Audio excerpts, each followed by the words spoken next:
I grew up in a small farming community. Its population, as we joke, 200 and dying. Billy was an Air Force pilot. He was a very unique person in the sense that he had a heart that was unreal. Things that I could come home ranting and raving, he'd just stand there and say, "Okay, feel better now," and it was all over and done with. I mean, so he was always there for me. Then in 1983, Billy went in for a test because he kept having flu symptoms, which ended up being pneumocystis pneumonia. So the first time I ever took him to a hospital was a true experience. I didn't realize people could be so cold and so heartless. And I walked in one day and he was laying in the hallway under a blanket. He didn't have a mattress being laid on. He was just laying in the hallway. And there was food sitting there in plastic containers and throwaway spoons. He hadn't had a bath for 2 days because the nurses refused to touch him. And so I said, I can do a better job caring for him than that. So I basically kidnapped him from the hospital and took him home. I would say the last year dementia started to set in. Stripped him of all his medals. He lost his money that he would have got from the service. He lost his rank. He basically was discharged from the Army and the Air Force as dishonorable. The man had put his life on the line for this country. And here he was, laying on his deathbed, and all his commander could think of was the fact that he was a gay man and he deserved what he got. On the 7th of April, he lost his battle to this illness.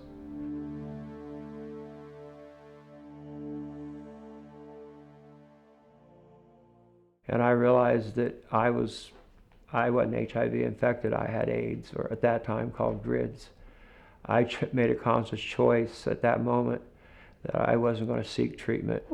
I'd seen what they'd done to him, and I'd seen what they'd done to a lot of other people, and I decided that I wanted a little bit of dignity left in my life. I had been home maybe 6 months, and my house was firebombed, and they burnt my house to the ground. I've had death threats. I've been run off the road, and the stigma that comes with it is terrible. Unfortunately, I waited around to die and felt sorry for myself and went through that whole routine I think everybody goes through. And all of a sudden, I woke up one day and I thought, my God, it's been 10 years. I'm still alive, so I guess I'm going to have to do something. So I started back working, started a small convenience store in the small community I lived in. Then in '96, I became very ill. And when I walked into the hospital, and the nurse's face, and when she said, I can remember saying, "God help him." And at that point, I made a conscious choice that if I'm going to go through all this pain and suffering, then I'm going to fight this disease.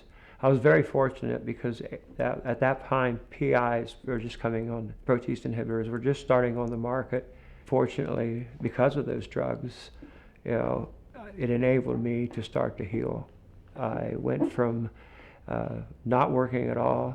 After coming out of the hospital, within 3 years, I was back working full time. I knew that people had to look at this disease different, and we had to stand up. And I want to put my face out there. I want people to understand that there is life after HIV. And I'm not HIV. I'm Lonny first and foremost. And I just happen to have this disease. And almost 11 years to the day after Billy died, we got it turned around. All his honors, he was discharged for the honorable discharge from the Army, the Air Force. He got all his medals back. He got to be married and where he wanted to be married. When I met Billy, he was my other half. He filled me out. I miss him every day just as much as I did the day when I lost him. But I do know one thing, that through these drugs, I've got people now that has a chance, has an opportunity to live, has an opportunity to continue working, continue being a vital part of the community. There is life, and with these new meds, it's come on the market, and through places, through the efforts of a lot of organizations, and one is amfAR. If it hadn't been for those people and the money they raised, there wouldn't have been what we have today. We will see the day, and I will be here when it happens. when this disease will no longer be a disease that's killing people in this country or anywhere else in the world. And I want to be here that day. I really want to be here that day.